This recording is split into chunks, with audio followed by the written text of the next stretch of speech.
Daily विमान जाते ही हैं। अभी तो सोने की द्वारका जो गुजरात सोमनाथ है, अपना जो सोने की द्वारका है, द्वारका का जो मंदिर है गुजरात में, वहां से भी तपस्या करके आत्माएं ऊपर के लोक में, विष्णु लोक में जाती हैं। सूक्ष्म जगत की आत्माएं माना 3 तत्वों वाली आत्मा है, जिनका शरीर सूक्ष्म शरीर आकाश वायु और अग्नि तत्व से बना होता है। मरने के बाद सूक्ष्म जगत में यहाँ धरती पर ही रहती है, धरती पर ही भटकती है, क्योंकि उसकी आत्मा में मोह होता है, विषय विकार वासना होती है। अपनी वासना की पूर्ति के लिए किसी में प्रवेश करती है, फिर अपनी वासना की पूर्ति करती है।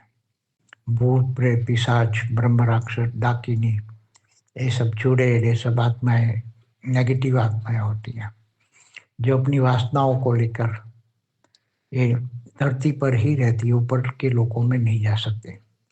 तो धरती पर रहकर लोगों में प्रवेश करके लोगों के घरों में रहती है, और ये आत्माएं उल्टा फुल्टा काम करती है, लोगों को दुख देने का काम करती है।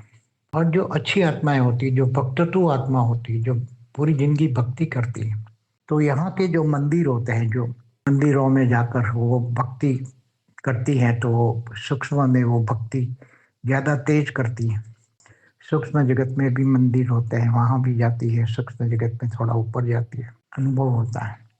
फिर धीरे धीरे हिमालय में अलग अलग जगह, अमरनाथ, यहाँ जहाँ भी कैलाश मानसरोवर, पूरे हिमालय में कई गोले हैं।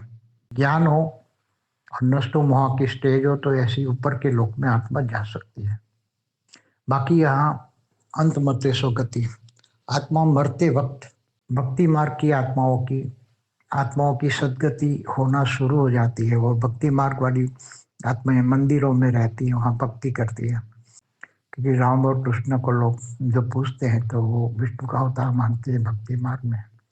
ज्ञानी तो आत्मा ब्रह्म ज्ञानी होते हैं, वो इनको अविनाशी ब्रह्म निर्गुण निराकार ब्रह्म का अवतार मानते हैं। तो फिर जब कल प्रलय होता है, देव और दानव सब खत्म हो जाती है, कुछ भी नहीं रहता, सब पूरा 55 करोड़ नरक हो, स्वर्ग हो, सब काल अग्नि में जल के भस्म हो जाती है। मगर आत्माएं जो परम तत्वों की होती है, आत्मा की परम तत्व होता है और परम लाइट की होती है, परम प्रकाश की होती है, वो आत्मा बचती है, इसलिए वो बचेगी। निराकारी स्टेज में वो आत्मा बचेगी, उसका सूक्ष्म शरीर नहीं होगा।